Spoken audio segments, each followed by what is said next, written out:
Welcome, ladies and gentlemen, to the Film Club Podcast, where every month we deep dive into a different aspect of cinema, director, genre, actors, or franchise. It doesn't matter, because it's always fun at the Film Club. I'm Dean. I'm Becky.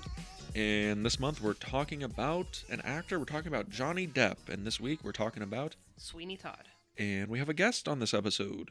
We do. Hello. It's me. It's you. It's me, Yasmin. Cousin of the podcast. Yes. Exactly. Yes. Yeah. All right. So we're talking about Sweeney Todd today, and this one took a while to get onto the podcast.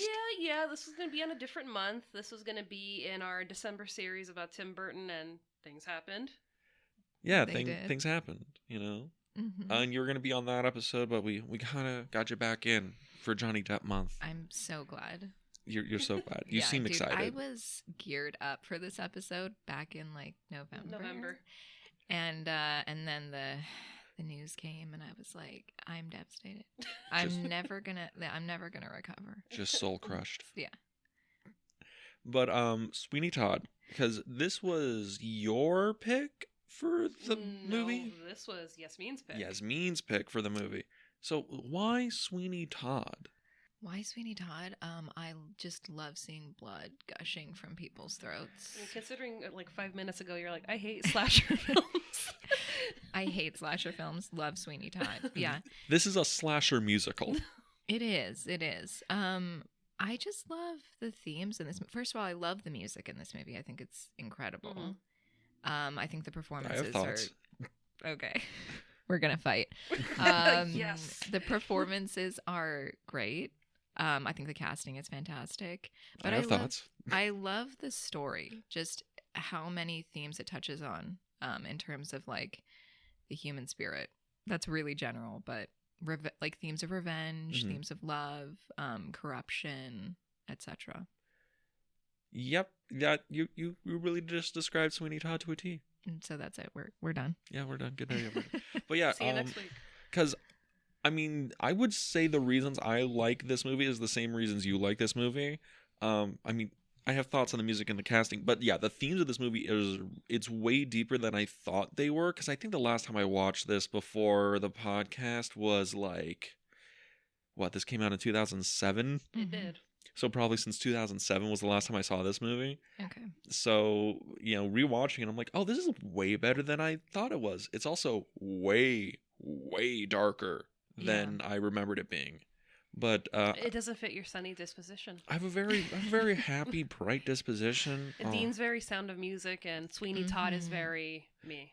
Singing in the rain, that's some S tier That's- shit right there. Yeah, that's. I mean, at the time of this recording, it is raining, so if you want to run out there and jump onto a light pole, I'm not going to stop you. I'll be right back.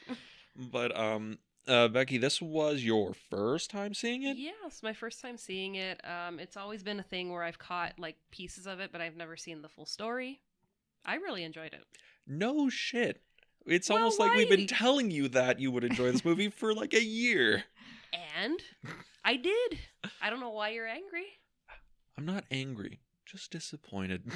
that but fills my heart with joy that like I was the reason you have finally watched this movie. You're welcome.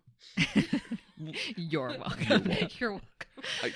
it is. I'm not giving Dean the credit. I know. I'm just so surprised you never got around to it, because it's Tim Burton, your like favorite director, Johnny Depp, your favorite actor, in a musical, which you like musicals, so I love musicals, but 2007, this is around Twilight time. This is where my life was. It wasn't there. That makes sense.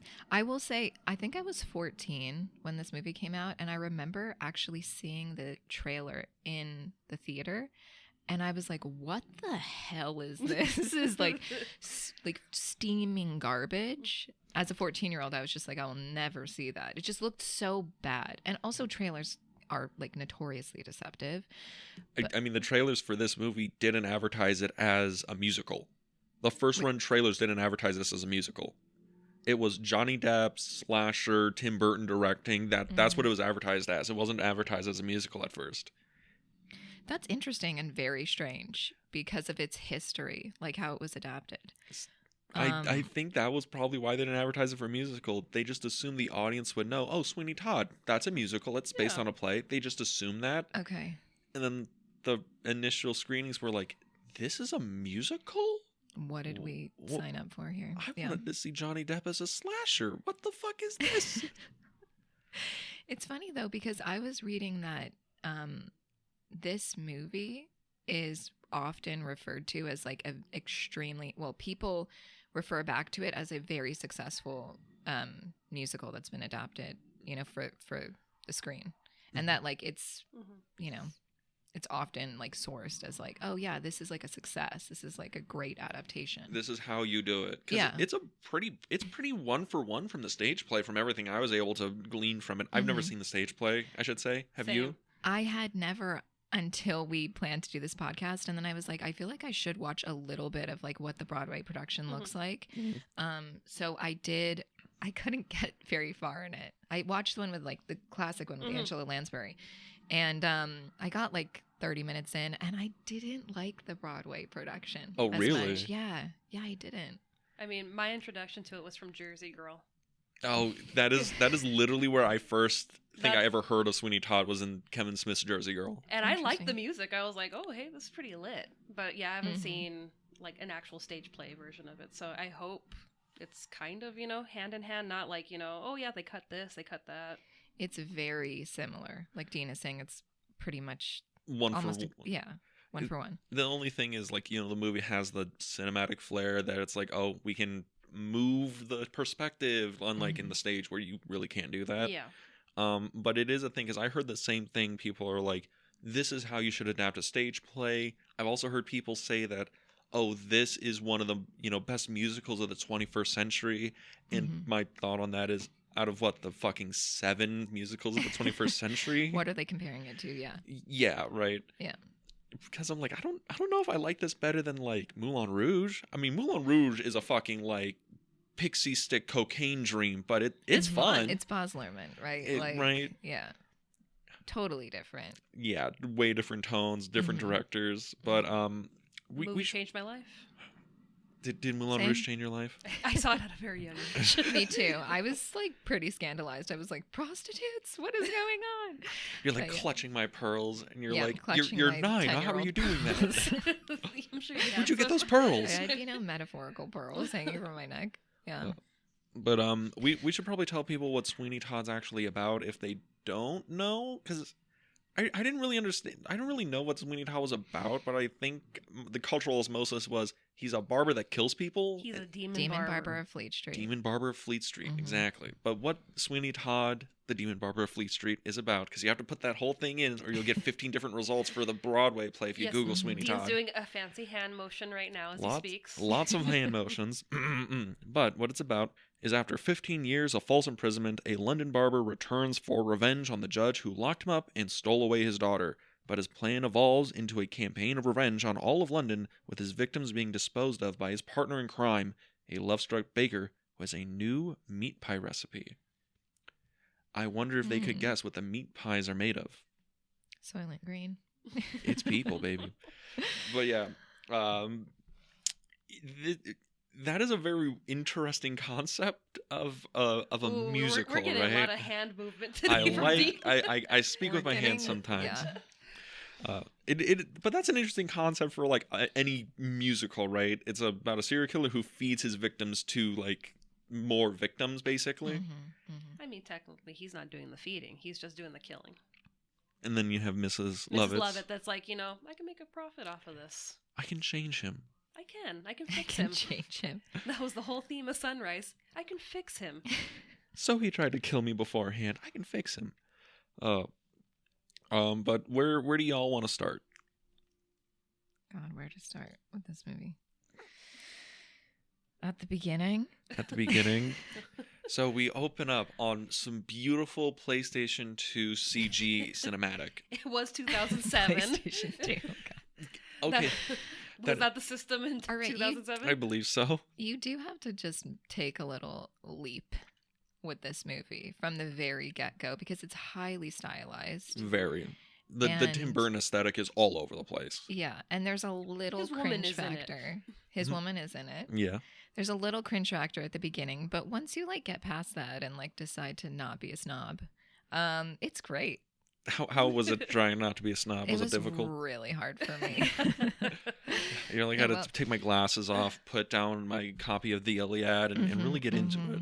Yeah, that's it's always a stretch. But I first saw this movie when I was actually like 15, when I was like less snobby, and so I think because it was just and I more grew emo. up with it. Yeah, I was like, oh yeah, I was abrasive, you know. I mean, yeah, I do say that, you know, once you get past that, I guess the leap of this is a stylized movie, it's a little weird and it's going to be Over the top. Over the top. Yeah. Yeah, it's a much easier thing to get through. I think the reason I bring up PS2 graphics CGI is the movie utilizes a lot of like CGI backdrops that I think might not have aged all that well, because it made me dizzy. Oh, did it actually when make they're you going through weird? the streets really fast, I was just I gotta look down or else I'm gonna fall off the couch. Does Moulin Rouge not have that as well? It does have it too. Moulin Rouge has it, but it's like in Moulin Rouge there was a lot more like practical sets used, because if you watch Moulin Rouge and like anytime they're like overlooking the city of Paris, that's like all CGI backdrops. But usually if you see somebody standing against something, that's like a real set. But in this, like when they get off, they get off the boat, and it's like, oh, I think I saw that in Sherlock Holmes versus Jack the Ripper on my PC. Oh wow, that's the same backdrop. But yeah, so the movie starts and we get the song. What is it? London something or whatever. There's no place like London. No place like London. Yeah. I don't know if it's actually called that, but we'll just call it that. Okay. I only know like one name of one song in this movie. Here's something that I guess I'll say, because you know I mentioned I have issue with some of the music. The music is good. Yes. All right. I really do like the music. Some of it like evolves from like tempo, so it becomes more like a diction challenge than it actually becomes like a song at some points, and I find that incredibly impressive because I have difficulty keeping words straight when I talk fast. But I don't remember any of the songs really. Like none of them are very catchy. Oh my god. Do you just sit there and sing? Sit there and sing Joanna on? Yes, I do. Okay, wait. I actually do, and it's super weird now because now that I'm like a housewife and I have 2 kids, I'm like making little sandwiches, and I'm like, why am I singing about murder Joanna. and revenge and Joanna? Yeah, the reprise, like the Joanna reprise, like. I find these songs incredibly catchy. I know all the words to this entire like musical. Really? I do. And I actually just saw the Wonka film like 2 weeks ago with my kids, and that movie was so mediocre, and the music in it is like all forgettable to me. Really? So compared to this, I'm like, it cannot hold a candle to like something like Sweeney Todd or the original like Willy Wonka and the Chocolate Factory. Okay, the OG Willy Wonka and the Chocolate Factory, that should be canonized as one of the great musicals of like the last 50 years. Okay? Absolutely. I agree. It's great. But I'm going to be honest with you. I couldn't really name any of the songs like in particular. I might be able to sing out a line or two, but I couldn't sing along to any of this stuff. I ain't going to lie. I mean, this is my first time watching it, but I knew the music from it. I don't know the titles to some of the songs, but I was like, it's strong enough that I'm able to know, and it's catchy enough that it's like it's enjoyable. It might be one of those musicals that you also need to listen to or watch like a few times before you really like it starts to sink in, because I have found that the more I listen to the music from this movie, the more I notice and sort of realize about the lyrics and how like profound some of the lyrics are. I'm just like, wow, that is like incredibly written. I mean, the writing in it is really good because I think it's also because of how the music and how some of it evolves it's almost like just dialogue. Like they're mostly like monologuing their thoughts or ideas or whatnot, and it's to music. Because the first song, when they're going to foggy London town and whatnot. Oh no! It's the two of them having their different perspectives. The young sailor's like, London, finally I'm home, and Sweeney Todd or Barker or whatever is like, London full of piss and shit and evil human beings. I hate this town. And there's two of them just monologuing next to each other about this same city. And it's the same when you meet Mrs. Lovett and she's singing about the worst pies in London. She's basically just telling you about her shop, everything that's been going on. I think, though, one of the strongest songs in this movie that is also just like 2 people talking back and forth is Pretty Women. Pretty Yeah. Women, yes. Well, that's just So because you got Alan fantastic. Rickman there. Okay, Alan Rickman is amazing. Is Alan Rickman the best part of this, or the best actor in this movie? Because, like, don't get me wrong, this is Johnny Depp month.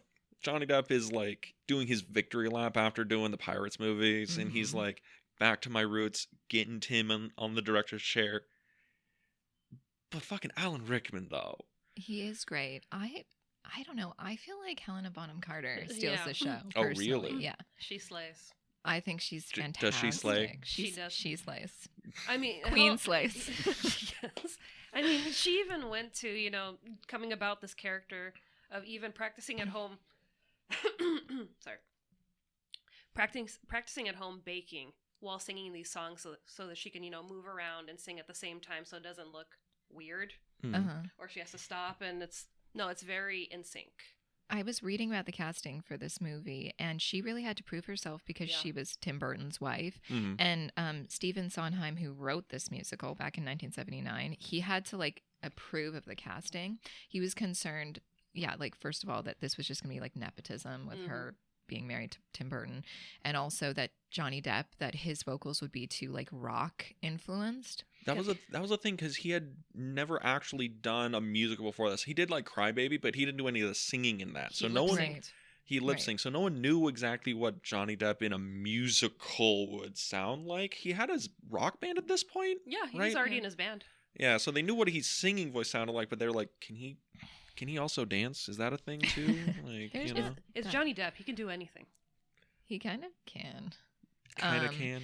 I feel like also he was just okay. You seemed to object to my idea that there was really great casting in this film. Not in the main leads, except for, I'm gonna forget the guy's name, the sailor and Joanna. I found them completely forgettable. Oh, that's Jamie Campbell Campbell Bower. Bower. Yeah. Yeah. I actually think he has a great voice, and he's one of He does. he seems like he's traditionally formally trained to sing this kind of music, as well as whoever, I don't know the actress who played Joanna. Jane Weisner. Mhm. Okay, they both come off to me as they were trained to sing this type of music, They're musicals, theater opera. actors. Yes, but I don't feel that way when I listen to Johnny Depp, but I feel like he brings the right gritty quality to Mhm. this character. That when I was watching the Broadway version, it was too I don't know, it was very operatic. Maybe I'm just biased because I watched the movie first so many times and then tried to go to the Broadway version and was Yeah. like, what is happening? You're like, Sweeney Todd doesn't sound like that. Yeah, it was just kind of jarring for me. But yeah, I think the casting really works for me. Also Sacha Baron Cohen Okay, as Yeah. Pirelli. Sacha Baron Cohen, probably the best 5 minutes in this movie, lowest of keys. When they do the barber off or the shave off or whatever, Yes. so good. Also, the little kid in this, Toby. Toby, Uh-huh, yes, yeah. he's great. I thought he was a great. good. He is great. I think it's the thing where so the sailor Joanna, whatever, they are the least interesting part of the story for me, because I'm more invested in what's going on with Sweeney Todd, what's going on with Mrs. Lovett, what's going on with Toby, that whole thing, and then the love story with them going on, which is just doesn't grab me at all. It's not they have good songs, they have good voices or whatever, but it's when they're in scenes with It's not the main focal point. well, the other thing is when they're in scenes where it's oh, this guy has to now match the charisma of Johnny Depp and Helena Bonham Carter in this scene, or oh, this kid is now acting across Alan fucking Rickman. It's just hard for me to vibe, right? But I think I would say that they're intentionally a bit boring because Joanna and Anthony are these characters who are they're the purest characters Mhm. in this very twisted, sick world, and they're intentionally so. They're the only ones who haven't been tainted by everything around them. So maybe it's okay that they're a little bit A little boring. boring, yeah. And like Becky is saying, they're not the focal point for what this film is kind of talking about. I don't know. No, I understand. I think it's a thing where man, this should have been but I think that's just the thing where it's I think you could have gotten somebody where the charisma would have been different, and I think that would have enhanced those characters, but yeah, I understand they're not the focal point. I think they're perfect. I think they need to be what they are. Mm. And you can't replace Jamie Campbell Bower. He's great. He is. What else has he been in? Because I recognize his face. Stranger Things. He's Yes, he's Vecna. I don't watch Stranger He Things. refuses Okay. to watch it. I don't That refuse is, to- like shocking. It I don't hits too refuse. close to home. I don't refuse to Uh, watch Stranger Are Things. you gonna be scared at night, Dean? Just like Trump. No, I watched like the first like season and a half of Stranger Things. I'm like, oh, I'm good. You know, That He's like, "Oh, wow." truly shocks me. I feel like that would be absolutely like up your alley. He's like, oh wow, them and their friends play D&D, and my friends play D&D. This is just too much for me. no, This that's is just you real assume. life. That's just you assuming like, oh, Dean plays D&D. He's gonna love Stranger Things. I'm like, I watched play it. it It was every fine. Tuesday. Your point. I watched it, and I Your was like, oh, this point. is pretty good. I like the first season. And You know. Ugh. Season 4 was really good. I just finished watching it this past week. I stopped at season 2. Oh, and you're talking shit on No, me. you know, the only reason I stopped watching Stranger Things is just because like life happened, and I was like, I don't have time for this anymore. Because season 3 came out when like I had my first kid, and then I It was was like, that long ago. yeah, dude. What season are they on now? 4. What the fuck? They're and like filming 5 COVID right made now. everything crazy. Yeah. So yeah, it's been a while. They're gonna cut back, and it's like, yeah, man, I'm only like 14. It's a 26-year-old actor now because they waited so long. It's true. They grew up really fast. Those They did. actors. But- It's like what the hell? Well, yeah, because what they started, they were all supposed to be like 10, and in between seasons, one of them hit puberty and turned like into the 6'2" giant. Yeah, Mhm. but it's Stranger Things, right? So after we get the whole, London song, what have you, Mhm. that's when Sweeney Todd goes and finally meets Mrs. Lovett, right? Yes. And I really do enjoy Helen Bonham Carter in this movie. I think she's great. I can talk a lot of shit about a lot of the actors. She is like just wonderful in this movie. She is fabulous, and Fabulous. I think fabulous, utterly fabulous. She must have studied Angela Lansbury's performance, I think I read that somewhere that was her main Yeah. focus for the character. because when I read that when Angela Lansbury was playing the role, she really leaned into like her music hall roots. I think maybe her father and mother were music hall performers in England, and I think Helena Bonham Carter leaned into that too, because it has this very like, you feel like she's really like this Cockney or sort of like, character. Mm-hmm. Well, something is breaking. It's John Wick. I love how we record in here, and you can sometimes just hear the movies playing just right outside the door. Mhm, It truly is a movie podcast. Indeed. Yeah. So Music No. hall roots. yeah, music hall roots. No, I felt like she was just very comical, very like over the top theatrical, but in the best way. Yeah. Agreed. I like how every time I look at you, That's- being like, "Oh, any thoughts?" You're like, "Yes, no, agreed." My cousin's here. We think the same way. Yeah, I'm just Becky and I are a 2-for-1. I It's see. just We're in sync. Interesting. should we just hold Interesting. hands the whole time? Just So weird. Oh, the energy Lord. is flowing. Yeah. But yeah, like the movie is just I really do enjoy this movie. It's really, really fun. There are parts of it that I find weird or like awkward. Like what? Joanna. The song. I mean that is kind of a creeper song. Okay, it's my favorite song of the musical. Uh-huh. It sounds so pretty.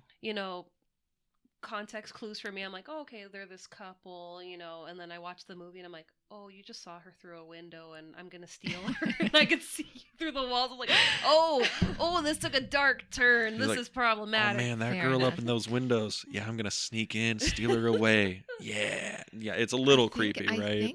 I think that's important though. And like again, going back to like the themes of this movie and like how well written the lyrics are, a lot of the lyrics have this like double meaning, which I think is very witty and like very makes the film so like rich Yeah. in terms of what's available to analyze.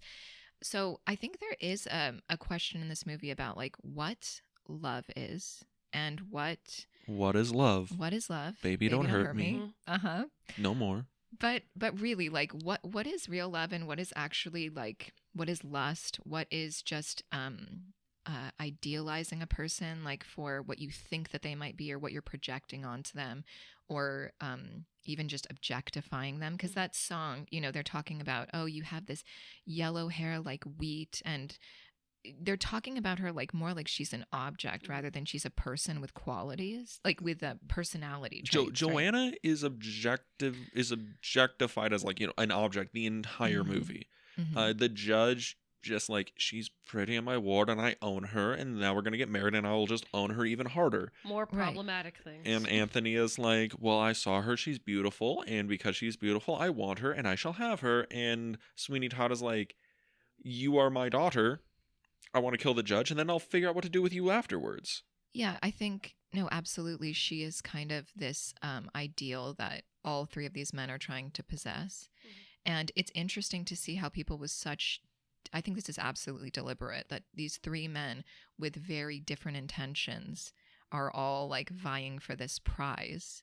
And you hear that in the Joanna reprise where Anthony and Sweeney Todd are singing together and singing the same lyrics, but with very different intentions. Very different tone, very different ideas, yeah. Yeah, that it's just, I think that's a very interesting concept to just think about and meditate on. And I think that like a lot of, like I was saying, the songs in this musical intentionally do that. I also think that they're like kind of going into something else. I think that there's a theme that runs throughout this musical about, I don't know, for lack of a better expression, like the turn of the screw. That like, oh, that's a pretty good play. I've heard of it. I've seen it on the stage. Henry James, you've heard of Henry James? Oh, have you heard it? Yes. Yeah. I've seen it on the stage before. It was a community production.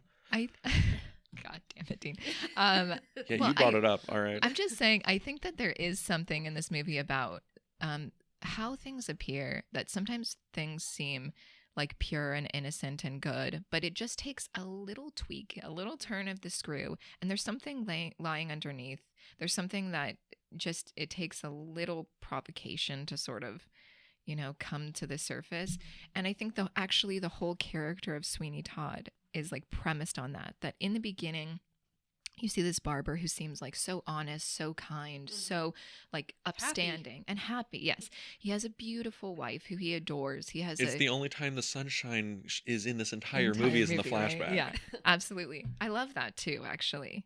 The visual like distinction of like the past is this beautiful nostalgia. We also get that, you know, later on with Mrs. Lovett and her, you know, her dream for them to be down married. by the sea. Down by the sea. Yeah. Okay, that I like. Which Down by also the sea. That's a whole nice. thing to talk about, that number. Yeah. Yeah. Mrs. Lovett's is a whole other thing going on about that idealization and that like, oh yeah, I love him, I can fix him, or he wouldn't hurt me. You love stories like that. But also the delightful thing about her fantasy is that even though yes, like the sun is shining and everything, it's not quite like the flashback. It's just a little bit weird. It's a little bit twisted, just like her, because all of her motivations are twisted.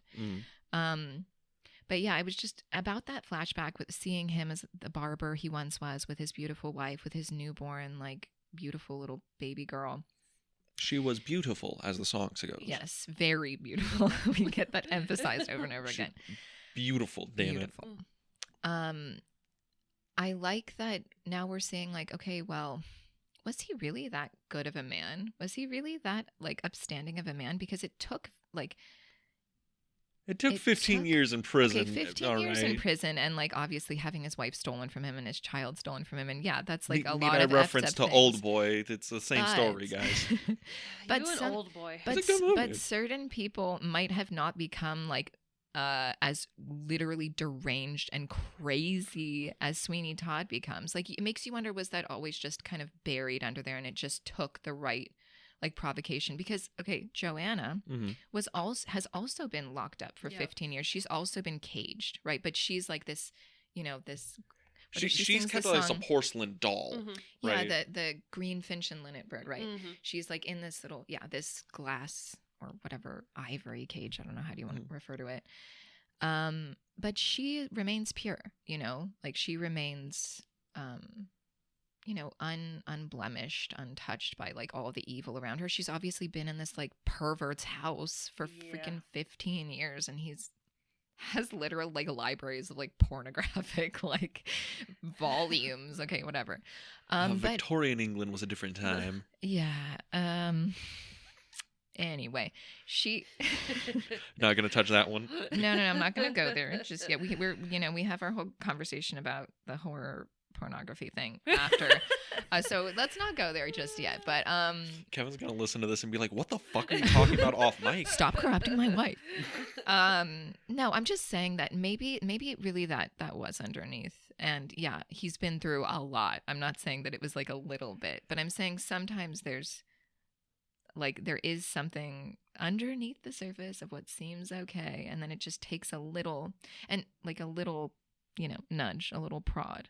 And now you have having your family taken away from you and being locked up for 15 Yeah, years yeah, might okay, leave you okay. a little unhinged. You know, But what you're about- just like, oh, it was just this little thing that is under the surface, and it's like 15 years hard labor in a prison. That would Without his friends. without his friends, also think that false that would imprisonment, Okay, yeah, I get it.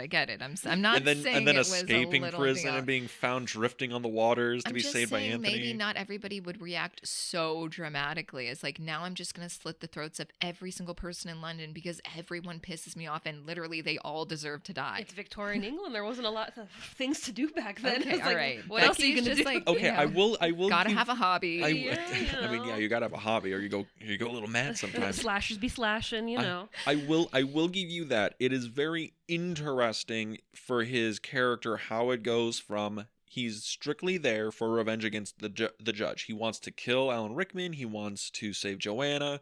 He wants, to basically get his life back.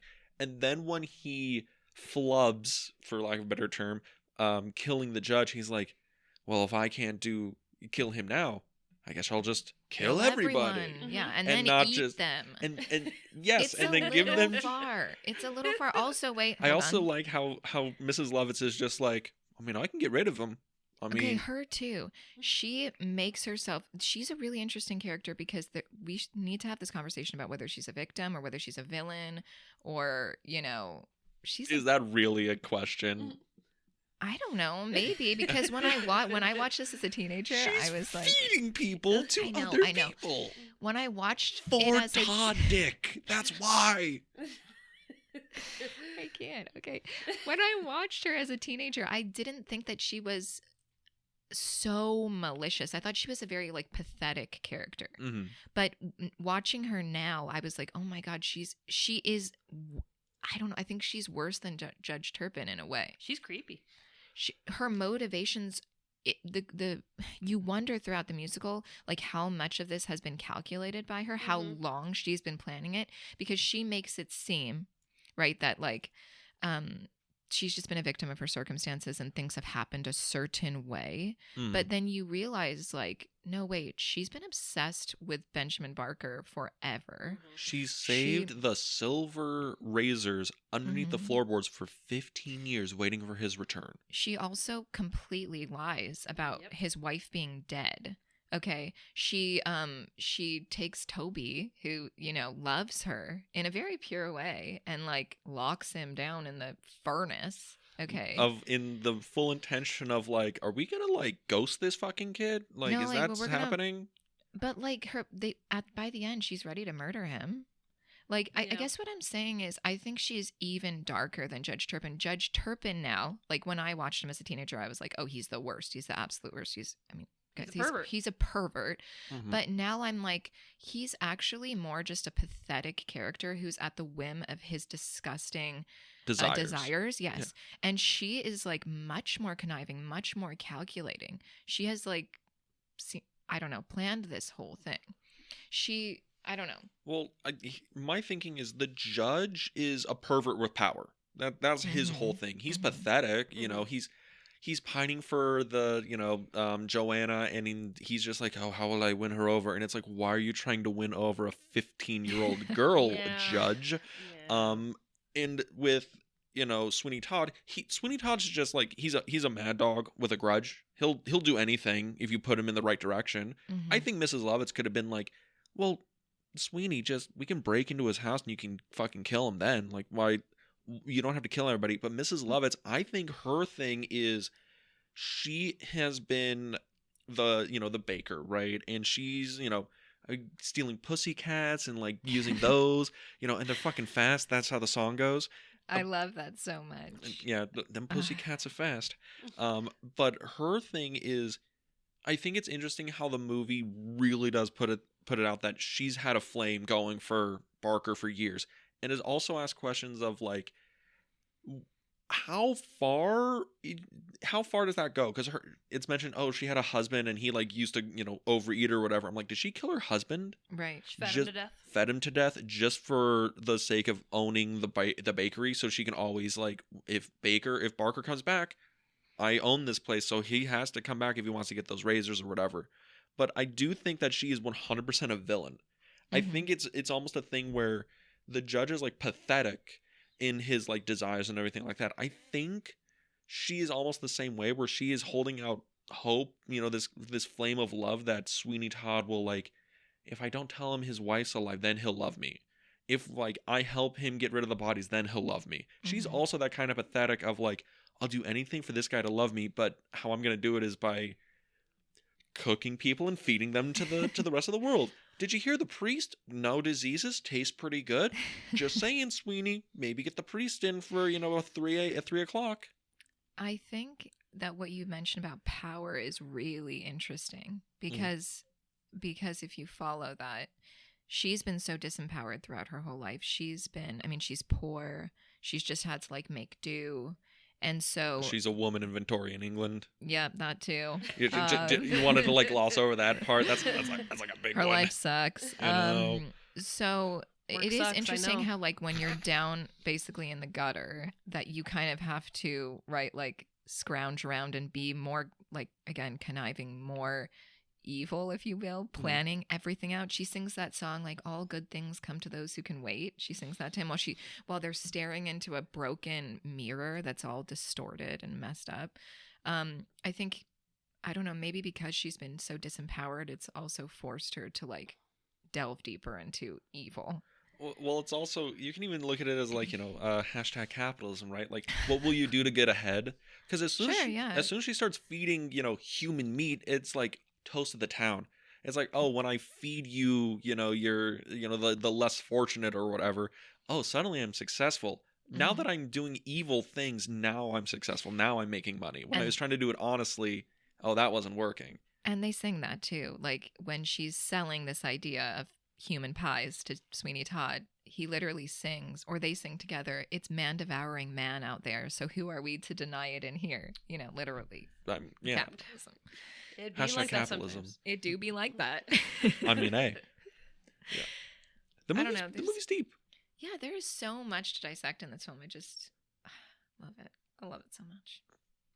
Also, like going back to things lurking under the surface and really trying to get to the core of who a person is. You don't just see that in like Sweeney Todd as a character. You see that in like, again, Mrs. Lovett, Toby. You're like, here's this poor little boy who's been a victim of his circumstances his entire life. But he was by in the the workhouse, gets picked up by the Pirelli, beaten, like fed gin from the time he was, I don't know how old, to help him sleep. Yeah, which is because like, in that's the one of the orphanage there are saddest like thing. rats like literally nibbling your toes.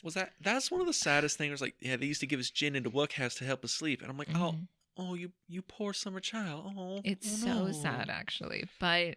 And then as soon as he finds Mrs. Lovett, who just shows him the bare minimum kindness of have a free cup of gin, kid, and some meat pies, he's like, I love you. I love you. This is a mother's love. I'll do anything for you, yes. Oh, do you need me to kill for you, Mrs. Lovett? I got you. Yeah, I know. And honestly, I think Mrs. Lovett could have pitched this to the kid and Toad had been like, yeah. No, I'll help. Yeah, I'll dress the bodies for you. That's fine. But you still love me, right? He would have. He would have done it. Yeah, but I don't know. This is another interesting thing of like, it's like intention and motivation and like what, I don't know, like what actions are justified, like for what means or for what ends, Well, in this whole movie, it's almost like the justification for everything is love. In any broad kind of terms. Why is Mrs. Lovett doing this for Sweeney Todd? Well, she loves him. Why is Toby doing this because he loves her? Why is the judge pining after Joanna in his twisted way? Well, he loves her. Why is Sweeney Todd killing all those people? Because he loved his wife. He loved his wife and his daughter. Why is Anthony going to steal Joanna away? Because he loves her. But it's all different, like, variations and style of love. What is love? Baby, like, don't hurt me. Yeah, like, what is perversion? What is justice? What is, is revenge ever justified? Or is it just inherently, like, corrupted from the start? I don't know. Lots of questions here. It is a lot of questions, and I think it's just interesting that, this is a musical made by Tim Burton, starring Jack Sparrow and Captain Jack Sparrow and Bellatrix Lestrange, and it's like, it's neat. Also a Harry Potter reunion. Yeah, like half the cast is in Harry Potter. Yeah, Beetle Bamford and Judge Turpin are both in here. Peter Pettigrew. You have Professor Snape. You have Bellatrix Lestrange. I don't know. Sacha Baron Cohen feels like a guy that was in like one of them, but I know he's not. He was in Les Mis. Well, I know he's in Les Mis, but he feels like he would have been in one. He really surprised me too. Yeah. When I saw it, I'm like, Sacha Baron Cohen. And I was like, oh, wait, never mind. Pretty good. Sacha Baron Cohen was supposed to be Freddie Mercury in the original, like, when they were starting to do, like, Bohemian Rhapsody and all this other stuff. He was originally cast to play Freddie Mercury. And he wanted to do it, but he only wanted to do it if they went, like, full out hardcore, wanted to show Freddie Mercury doing the cocaine and sex parties, the whole 9 yards. He wanted to do, like... Of course. He wanted to do it big. And then they were like, No. But I found out that apparently he can sing pitch perfect to Freddie Mercury. Like, that's like a real thing. I believe it. That's interesting. But instead we got Rami Malek, who won an Oscar. I haven't actually seen it. I haven't seen that film. It's a good movie. It's a good movie. Yeah. It's a pretty good movie, and then the Live Aid stuff is great. Like, that is, like, the best part of that movie. And there's also some parts in the movie that are, like, feel awkward because of how it had to be cut together. A little bit. It's not quite on the level of Rocket Man. I really loved Rocket Man. That was a really good movie. Rocket Man was a great movie. You would love Rocket Man, honestly. It's very fantasy. It's like, you go from modern day and then, you have these big numbers out of nowhere.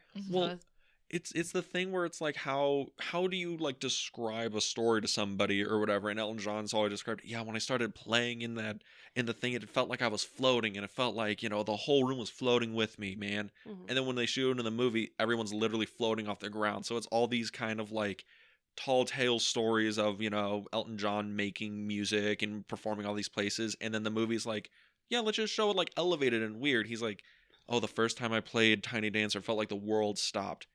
When he plays it in the movie, the world stops. It's a really good and fantastical movie. But then there's Sweeney Todd, which is much darker. much darker. Still a musical. Lots of pies. Also, like, I'm very fascinated that this is a musical at all. Just because, like, when I think musicals, I think, like, Singing in the Rain, Sound of Music. Like I said, Sunny Disposition. Again, Sunny Disposition. I've never seen the goth musical before. I feel like this is, like, more in the realm of opera, which is that there are these very dark themes. You love Amadeus. Dramatic themes, yeah. He goes through his emo phase. That is literally why you love him. That's literally why you love Amadeus. He was a true emo, just like you. Honestly, all the greats are, like, melancholic emos at their core. Dean. What? No, but I do think it's more in the vein of opera, and I think, like I was saying when I was watching actually the Broadway version, I don't know who was playing Sweeney Todd, but his performance was very operatic. Funnily enough, I didn't like it as much. It's kind of like Phantom of the Opera when you see it in different variations, and you're like, "That's not the Phantom." He doesn't sound you like just that. Get used to the way your Phantom sounds in your head. Yeah. Yes. I think it's totally appropriate that it's musical, and I don't think it has to be cheery. You don't think so? No. I don't know. Dean's like, I want those warm sunny days. I mean, Down by the Sea, it's just so cute. Meanwhile, he's miserable the entire time. Also, she seems so excited, though. Me? No, Mrs. Lovett. Yeah. Like, wait, what? Down by the sea. That song, my God, it's like the one number too that, like, really sticks out for me in this movie. It's just like, it's incongruous, but, like, intentionally so. Yeah.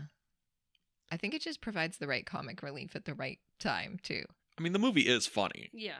Yeah, I would describe this more as like a black comedy than Mhm. anything else.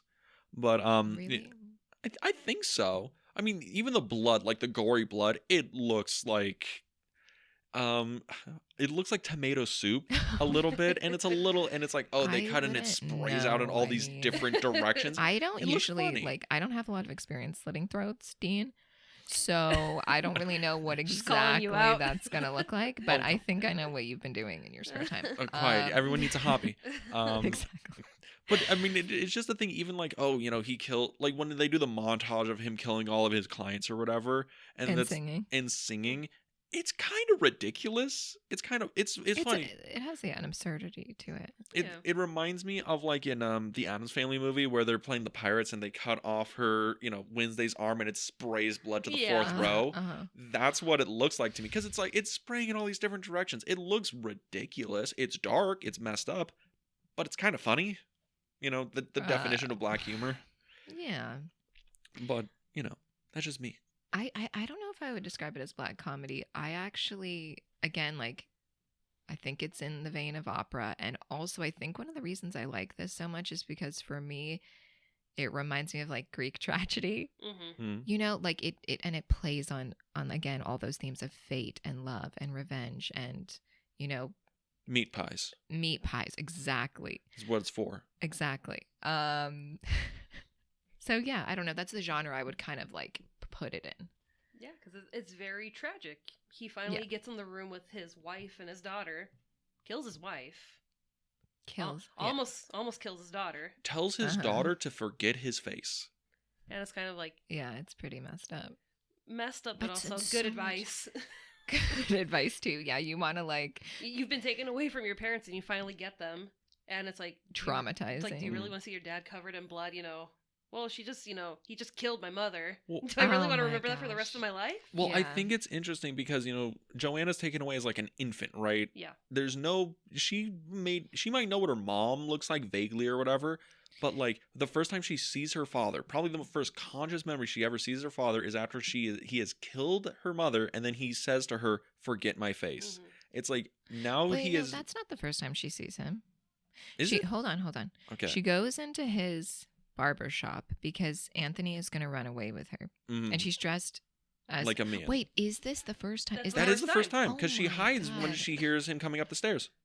You're right. So the other thing, which also that just seems so fucking tragic for Sweeney Todd is the first time he sees his daughter. It's he so- literally tells her, "Don't remember me." Mhm.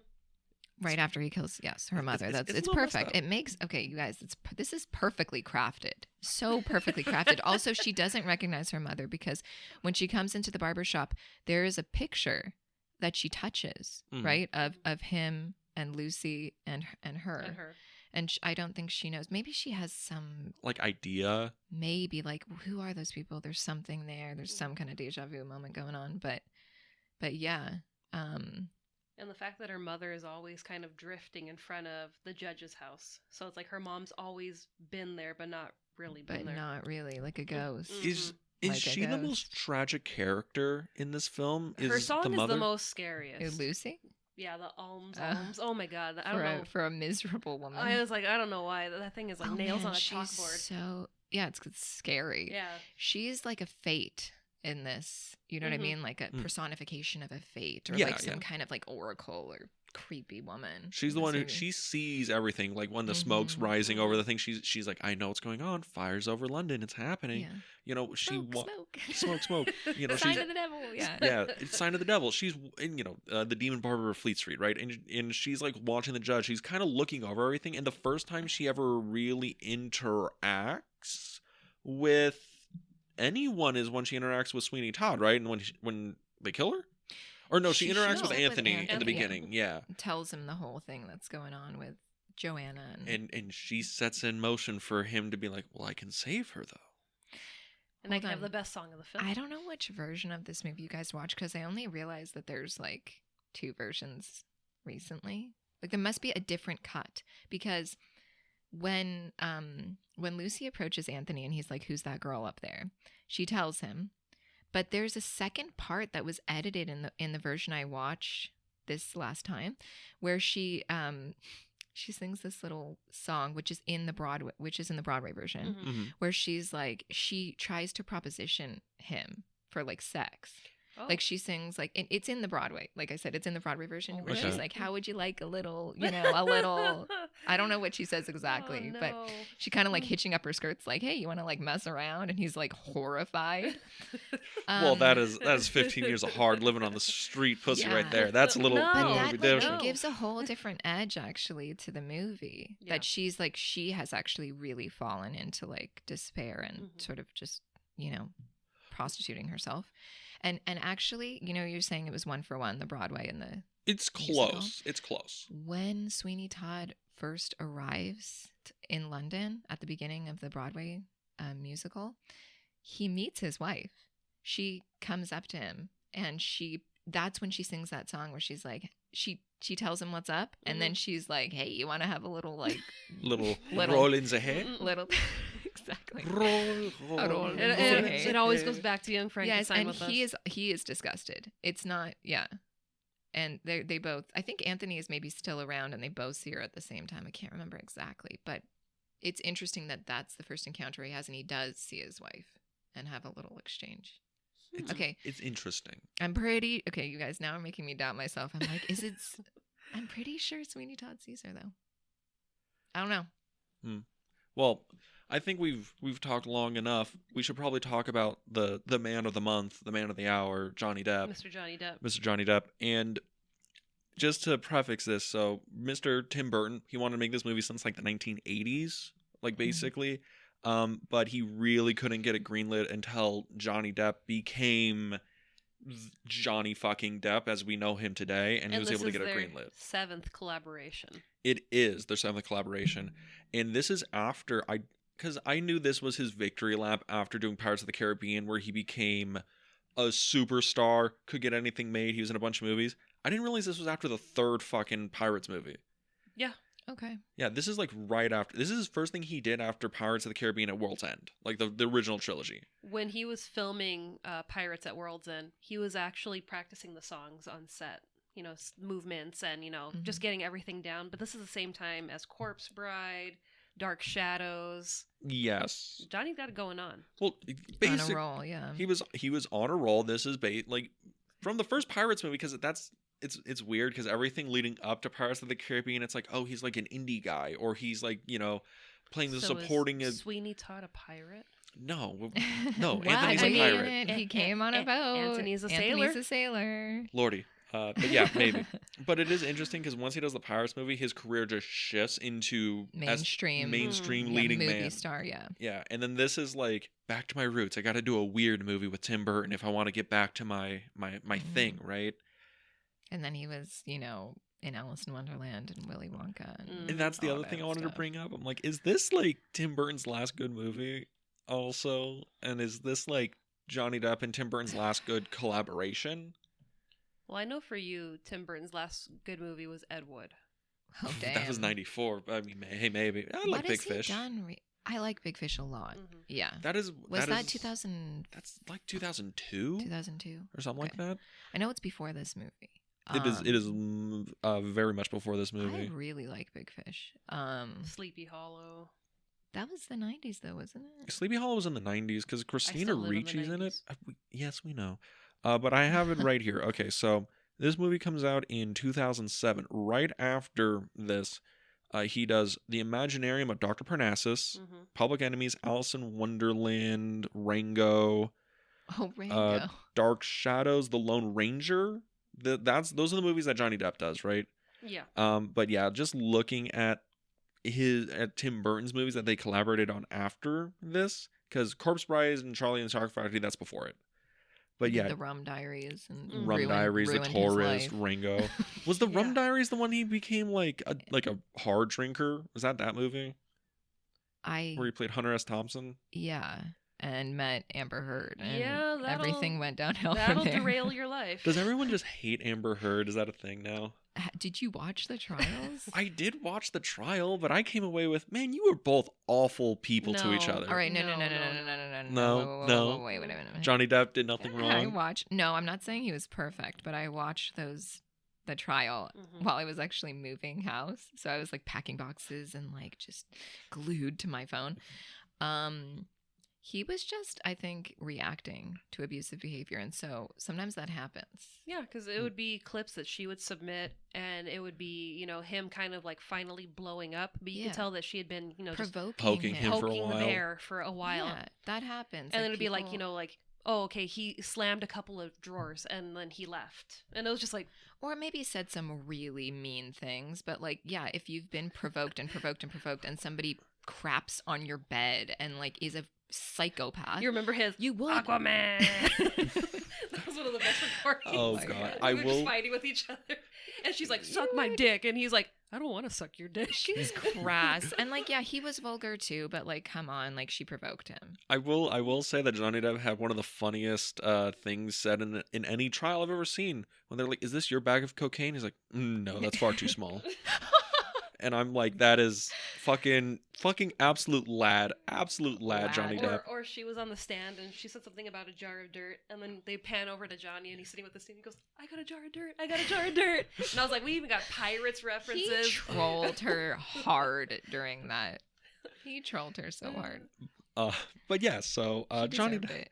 But Yes. yeah, so Johnny Depp, do you think like Sweeney Todd, is that their last like good collaboration? Is this kind of like maybe the last movie you would look and say like, okay, Johnny Depp is still like an A S tier actor. He's still a thespian, like doing Yeah. good work here. Tim Yeah. Burton, this is his last good S tier work here.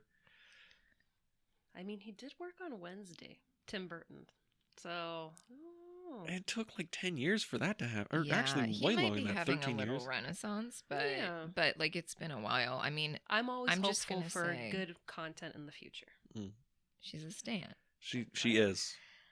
Like Charlie and the Chocolate Factory, or did they call it Willy Willy Wonka? Wonka. Okay, because the book is Charlie. Yeah. That and Alice in Wonderland, I was just like, this is a disaster. This completely I lost liked all Alice in faith in you. Wonderland. Really? I did. Oh, I man, enjoyed I it. didn't like it at all. I went to see it in theaters and fell asleep. Wow. Well, I mean, that doesn't surprise me. You fall asleep often. No, but it was not good in my opinion. It's Just yeah. And I like a lot of the actors in it. Like I like Anne Hathaway, I like Johnny Depp, I like Mia Wasikowska. She was in it. Yeah, She was yeah. Alice, right? Yeah. I think so. Anne Hathaway was almost in Sweeney Todd. She does sing, yeah. They wanted And her then- as Joanna, and they were like, "No, we think you're Oh, too yes, big. yes. You're too big a star to be Joanna." Wouldn't Yeah. she? I mean, granted, you can play whatever age you want, but in '07, I think she would have been like just too old, like looking to play her, right? I think so, because Yeah. Was it? Well, how far after like Princess Diaries was that? I don't know. But I don't think Asking she the has wrong the right people. feel. Actually, Anne Hathaway to me has a very strong feeling, and I feel like Joanna needs to feel a little bit like almost like a wisp, like An object that fairy. he fought over, a porcelain yeah, you know doll. what I mean? Yeah, very like soft and not almost not there. A ghost. yeah, yeah, yeah. Yeah. Yeah. But yeah, I don't know. I'm watching this movie. I'm like, man, this is like really good. And I thought Tim Burton like kind of petered out in 2000, but this is actually like, I would say this is probably Tim Burton's last like good feature film, and I would probably say that this is a really good Johnny Depp performance. I mean, it was nominated for an Oscar. Well, he was nominated for an Oscar for this movie. Mm-hmm. He lost. You want to take a shot with who he lost to? It's the 2007. It's the LeBron James of the Oscars. This is 08 Oscars. Movie's coming out in 07, yeah. No idea. The LeBron, okay, the Michael Jordan of the Oscars, Daniel Day fucking Lewis for Oh, There Will Be okay. Blood. Ooh, All right. yeah. Yeah, You do you know what? want to, in a weaker year, you think he could have won when he wasn't fighting against Daniel Day fucking Lewis? I mean, there was no contest, obviously there. I mean, what else came out in 07? No Country for Old Men, Yeah, that was a Zodiac. Oh, okay. You want to, yeah. Yeah, he didn't have a fighting chance. It was not a snowball's chance on all of Fleet Street. No. I don't know. I still think it was a great performance. I'm going to say something kind of hurtful, to Becky. Johnny I love Depp you, is Becky. ugly. He has a weird face. Oh no.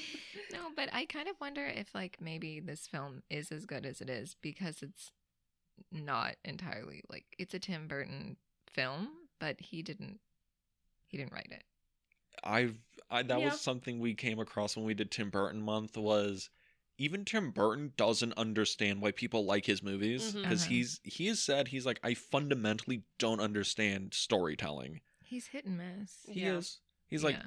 he's a great stylist. Yeah, He's a wonderful absolutely. stylist. I think Okay. he's See, more of you're an worried over artist. nothing. I just think he's more of like an artist sometimes, Yeah. like a visual artist than necessarily a storyteller. Yeah, I mean, Um, I'm trying to think about it like because Beetlejuice was an adaptation, mhm. right?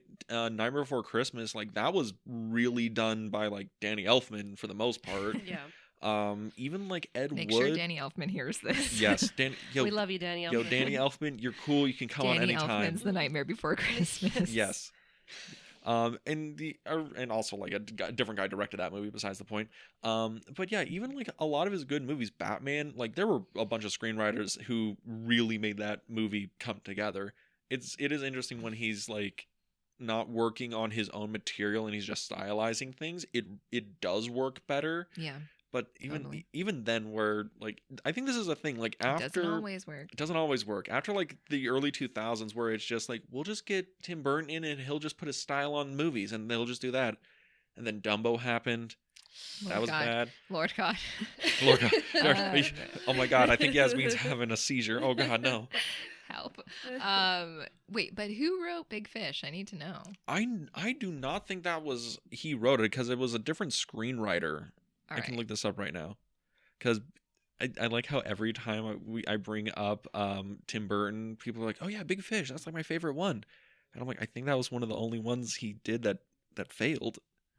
Which is, it happens. It's sad, but Yeah. Oh, it is based on a 1998 novel, Big Fish, a novel of mythic proportions. okay. Yeah, so that is also based on a book. Yeah. So he's a stylist. He's an artist. He was originally in animation, right? Mhm. Yeah, he was. Yeah, with He- Disney. Yeah, which I love how Disney was like, we got to keep tabs on Burton. All right, he's gonna be our ticket one day. He's a weirdo. He's a weirdo. And now, like with Monica Bellucci, is he with her? I think so. Wait, he left Helen Bonham Carter? Dude, like Yeah, years ago. He did. Really? And, like, I mean, You were like, Dean, this happened right after Sweeney Todd. All right. I don't think like right after, but he's- after. she's amazing, but he's also dating Monica Bellucci. Like, the man is winning at life. I mean, yeah. I mean, we talked about that. I was like, oh, he probably did some like little indie stuff, and then he kind of rose up, and then he got to do Batman. He did Pee-wee's Big Adventure. It made a Mhm. shit ton of money. He did Mhm. Batman, made a shit ton. Like I basically hit nothing but fucking net for a decade. He was insane. Nothing but net. He Nothing but needs- net. He has his own holiday now. He has a holiday now. Yeah, I was trying to get us tickets to go to the induction ceremony where it was like Tim Burton Day in Burbank. I was Please like, tell me it's on like October 13th or something weird. It's it all might. every Friday the It 13th. might. He's trying to claim it back from Jason Voorhees. Yes, exactly. I'm gonna look it up. When is Tim Burton Day? Even though this is about Johnny Depp, it's Johnny Depp Of month. course. Well, that's the problem. Like this whole the whole month or whatever. It's like, well, we have to talk about a Tim Burton Johnny Depp movie, right? Because Tim Burton is so intertwined with, Hmm. or Johnny Depp's career is so intertwined with like Johnny Depp because they worked together for fucking ever. Yeah. Like Edward Scissorhands was like, was that their first movie together? It was. Yeah, because I know they did like Edward Scissorhands together, Ed Wood together. Did he write Edward Scissorhands at least? I think he did, or he did all the character design and had somebody else write the script. Oh, you want to know when Alright, that's one of his Tim better Burton Day ones. is? Your birthday? No, I'm not that lucky. September 24th. Oh, the day after my Yes. birthday. Oh, you seem so excited.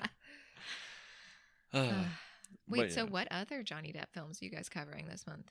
Up to this point, I know we've already done Nightmare on Elm Street. Nightmare on Elm Street. Should have already done Fear and Loathing, And because we record these out of Lord. order, I'm not sure. Are we gonna actually do Pirates, or are we gonna do That was Sleepy your Hollow? call, because we're doing something new where we do 3 episodes or maybe more episodes. So We're working on it. You already did Crybaby. we did. Well, the other thing we My were best thinking, friend hated it. she fucking despised Oh, that right, movie. right, right. The Yeah, other thought we were gonna do remember. the documentary of Heard versus Depp. That was another one. That's right. You did pitch that idea. That was That's one we thought interesting. about. Just because it's like, oh, we're gonna see the career arc of an actor and how he went from, what is it, young heartthrob to indie star to A-list actor to tabloid trash. Like that whole I arc. like the way you're selling it, Dean. I mean, not tabloid trash. Like honestly, like Johnny Depp is just a very good It's actor. like Hollywood pariah. Just, yeah. What is it? They fired him from all the Pirates movies during the trial, so now Yeah. he's no longer gonna be Jack Sparrow. What the hell? You're like, why would I go see these movies then? Yeah, he is Pirates of the Caribbean. I mean, Yeah. yeah, because I don't think even Orlando Bloom does those movies anymore. No, What is no. Orlando Bloom's just like Katy Perry's husband Husband, now yeah. or whatever. Like, Orlando Bloom also Legolas. #winning at life. You know, Lord of the Rings was his first movie. wait. Did you just say Orlando Bloom is winning at life?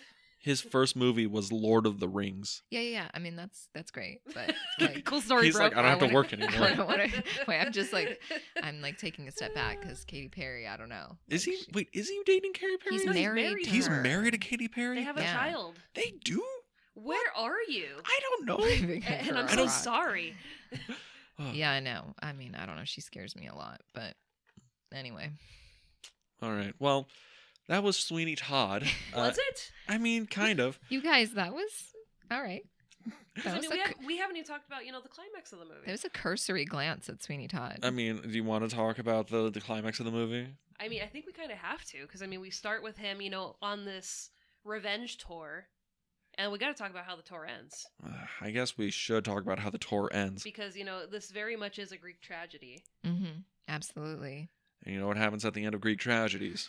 More tragedy. Everybody dies. Everybody except Well, Toby, All right. my fucking homie, right there. But does he die? His innocence dies. It does. Well, did it There die is a a lot? death. Did it die a lot sooner?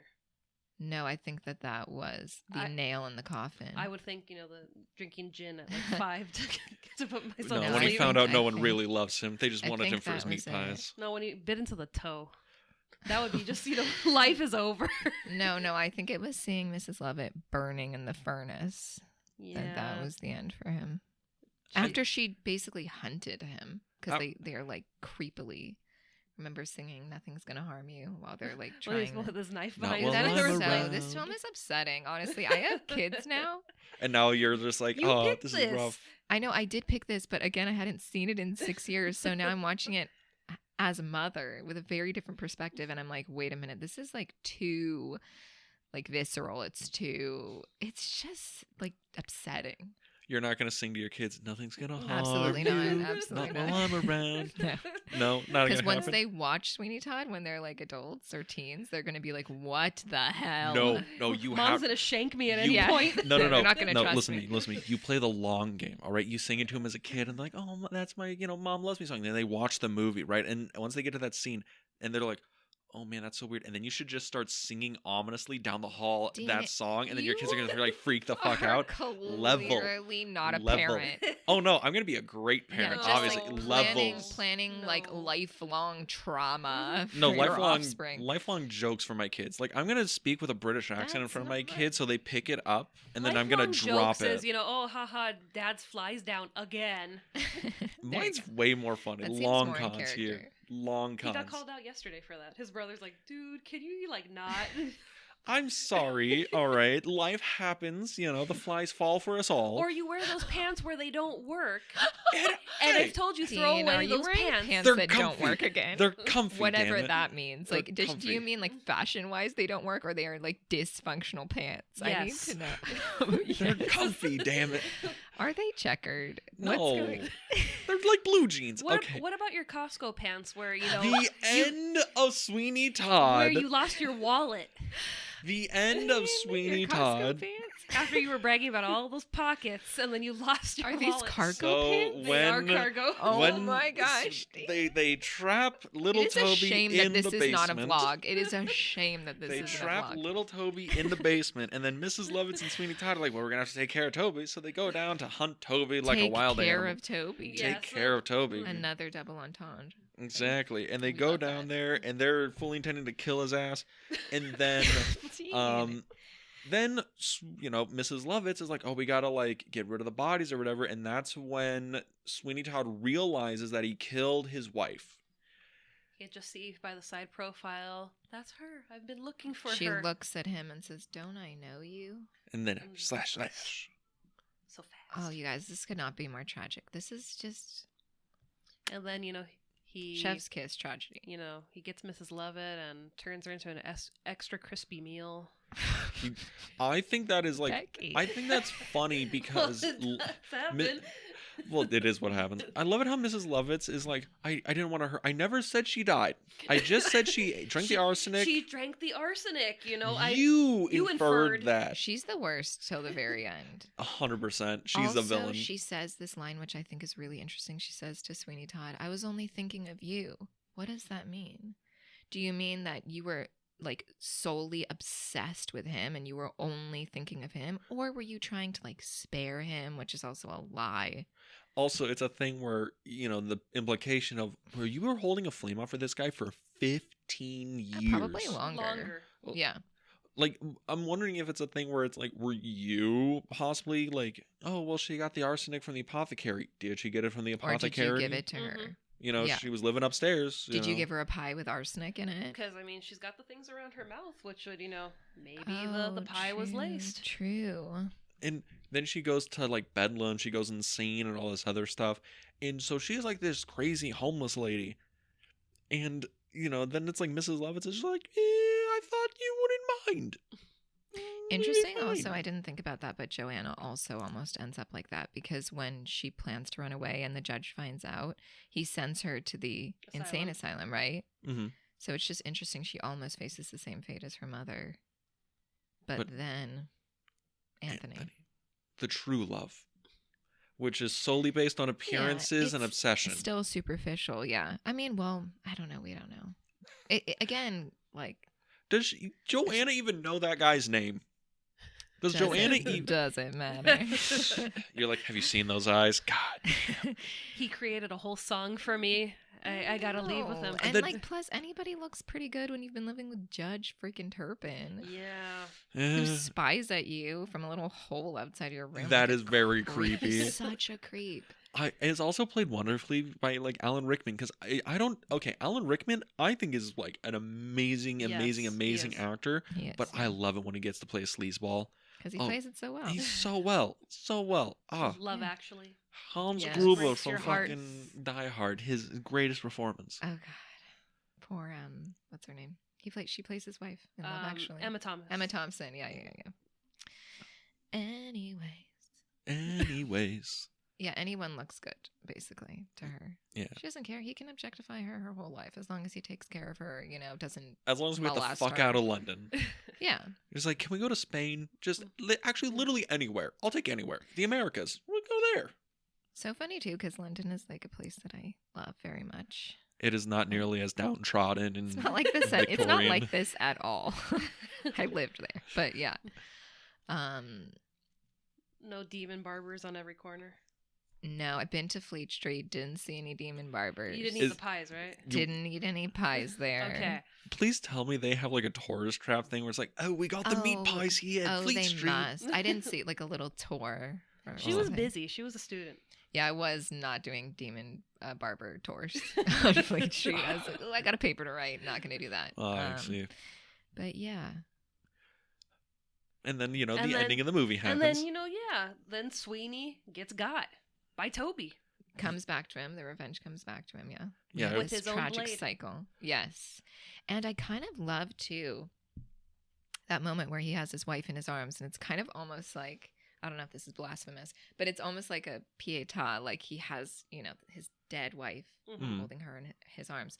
And he, like, practically presents his neck. to he's Toby. waiting for it. Yeah. which it's just a great image. It's like, here's the barber now presenting his neck, but also this is this cycle of tragedy and revenge and evil that's coming back. Well, it's also Sweeney Todd's thing is like, well, my work is done. Yeah. There's nothing left for me. I killed the judge. I killed the judge, killed my wife, killed my Mrs. Lovett. I'm done. His blood drips all over his wife's He's face. like, I can't redeem myself with my daughter if I were to find her, so that's it. And then he bleeds on her like a fountain. It's very artistic. Very artsy. We go back to the beginning of the film, right, when like blood is raining from the sky, and then it makes the machine start to work, and then it like floods the blood gutter. of the proletariat keeps the gears of capitalism working. Yeah, that's. I watched Metropolis. It got to me. Analysis, dude. I love that though, and then you see like the blood in the gutter in the streets. And then you see, and then it like cuts immediately to the water that Sweeney Todd is entering London on the River Thames, right, on the boat. It's just so, you guys, I think this is really well done, personally. It's a good movie. You'd recommend. Highly recommend. Not to anyone younger than 22. 15. Yeah, 15, I'd say, is mature enough to watch this movie. When you saw it. When I saw it, yeah. If it was any earlier, I would have been messed up. You would have been okay. You would have probably liked slasher movies. You would have. I would have been messed up. No, sorry, guys. I know, low blows here. Ouch. Becky, final thoughts? Would you recommend? Oh, absolutely. I mean, 10, 12-year-olds. Yeah, watch Sweeney Todd. All right. No, but I recommend this movie. A lot of fun. The music's great. I'm going to have to watch the stage production now just to compare. It's hectic. It's pretty hectic, but yeah, you should watch it just to compare the two. He's made me watch far more hectic things. I think I can handle. Eraserhead was great. No, it was so good. No. Why do we always have to get back to David Lynch? It's his birthday today. Happy birthday, David Lynch's birthday. Yeah. Happy birthday, David Lynch. At the time of this recording, you're a great director. We would love to have you onto the podcast. Yasmin would love to ask you a lot of questions. We'll talk about Inland Empire. Actually, no, we won't do that. We'll talk about The Wizard of Oz, and we can talk about that. I would actually love to just hear that. But yeah, I would recommend Sweeney Todd. I think it's a really good movie, and it's also a very good musical. And I think it's a good musical for people who don't traditionally like, the hashtag normie musicals, like Singing in the Rain and stuff. Like you. Like me. But yeah, it's a really good movie. I enjoyed it. 4 out of 5. Really solid movie. 4 out of 5. I'd recommend it to any 4 or 5-year-olds out there. How dare you? How dare you? It's just, dude, the music is the best part of this movie to me, in my opinion. The music is really good. It's just I could not. So witty. It's witty, so but complex. I can't sing along to this. I can't, get a groove in and catch the chorus. Something about like the quality of the music in Sweeney Todd or the quality of your singing, Dean? I did vocal performances for like 7 years. Calm down. I didn't know that. Yes, yeah. he was. How can you not sing to this? Come on, Dean. You just need to watch it like one more time and you'll get it. Maybe. I mean, I did like musical theater, choir, I did all that stuff for like a long, long time. So this music I couldn't like pick it up right away. This is just the creme de la creme. It's really for people who are. It's for like real music people, like, not me. I'm a poser. I mean, you kind of are, but So savage. No, it's just like Dean. Like he has years and years of musical like expertise, and yet like this film is just beyond. The music is just beyond him. You guys, this is for the true connoisseur. But yes. See? So, but we would all recommend Sweeney Todd. yes, we would. All right. At least I didn't call you Beans, okay? You just saved it for the very end. What are we doing next week? Because I'm tired now. I don't know, because you're the one. What are we doing? What are we doing next month then? Next month, it's February, so we're going into March. So musical March, more musicals. Yes, more musicals. This is a great movie to move over from Johnny Depp to actual just normal musicals. But they're not going to be normal musicals. Campy musicals. Cult musicals. Classic cult musicals. And we're going to Who doesn't love a cult movie? It's true. And we're going to start with the oldest culty musical. Of the ones that we have picked. Yes. Which is Phantom of the Paradise. I've never seen it before. I saw it before at the drive-in. It is real fun. It's directed by Brian De Palma. You might know from Scarface. Yeah, we did a whole, Carrie. Not one of my Gangsters faves. month. You don't like Brian De Palma? No, not one of my faves. You just I've had hate fights, fun. like just like with David Lynch. I've had fights about Brian De Palma. I mean, one of the funniest Brian De Palma stories is that, of all the things that Dean was allowed to watch at home, Scarface was the one where his parents were like, absolutely not. It Yeah, was I heard that. Scarface and And Clerks. Clerks. Were the only Clerks, movies I I was not remember. allowed to Meanwhile, watch. growing up, I had a Tony Montana poster on the back of my door in my bedroom. So, two worlds here. Different worlds. But if people wanted to listen to that episode, where can they go? If you want to listen to us on a different platform than you currently are, you can find us on Apple Podcasts, Spotify, Google Podcasts, and eventually YouTube. That's right, eventually YouTube. You can go to our YouTube channel, The Film Vault on YouTube. Like, comment, subscribe there. And I'm getting closer and closer to syncing up release dates. What was the last thing you released? We record out of order, so Seven Samurai technically, but I Last cut summer? nothing. Still? We're still in summer of 2023? Stalker should have come out by now. We're moving forward. But you can also find us on all our socials at the One Social, Instagram at the Film Club Podcast, where we post upcoming episodes, random adventures we go on, and yeah, pretty much that's it. And Yasmin, would you like to plug anything? Your Letterboxd, Instagram, other podcasts, your Tumblr? Anything? Should I plug my copywriting business? Why not? All right, guys, if you have a business and you need people to write for you, like Facebook ads, Instagram ads, website info, okay, anything like that, email sequences, you can find me at www.yasminpoirier.com. So I should spell that YASMINPOIRIER.com. You can find me there, and I'm great. So great. And that's a lot easier to spell than your maiden name. Yeah, that's why I chose that name. I was like, hell no. It was a lot of work. It was a lot of work for me, and it's going to be a lot of work for you to deal with my maiden name. So it took me being a teenager to finally spell your last name. Yeah. Have you ever fucked up spelling your own name? Not my maiden name. No. No. Your married name? Not my married name. Okay. That one is easy too, but too common. That's why I didn't use it. It is a common last name. So I actually used the maiden name of our great grandmother. Yeah, you did. Yeah. Totally didn't dox yourself there. I don't care. All right. All right, everybody. Have a good week. Bye. Bye.